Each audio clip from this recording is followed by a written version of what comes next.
Magandang umaga sa ating lahat at narito po ang ating weather update. Patuloy ang pag-iral ng amihan o northeast monsoon sa extreme northern Luzon at shear line ay naapektuhan pa rin sa malaking bahagi ng northern Luzon at kasama na rin ang central Luzon.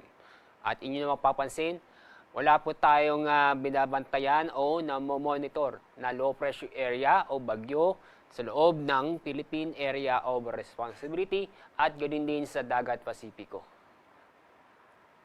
At sa araw na ito, asahan ang maulap na kalangitan na may mga kalat-kalat na pag-ulan at thunderstorm sa Cordillera, Cagayan Valley at sa mga lalawigan ng Aurora at Quezon.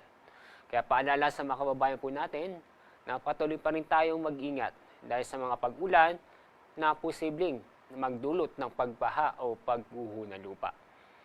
Samantala, ang nalabing bahagi ng Luzon, kasama na rin ang buong Kabisayaan at Mindanao.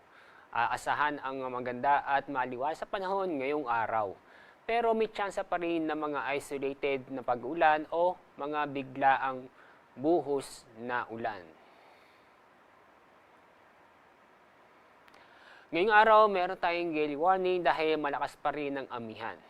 Kaya may inaasahan pa rin tayong matataas na alon sa mga baybaying dagat sa Batanes, Cagayan kasama ang Babuyan Island, Isabela, Ilocos Norte, Aurora, Northern Quezon kasama ang northern at eastern coast ng Polillo Island.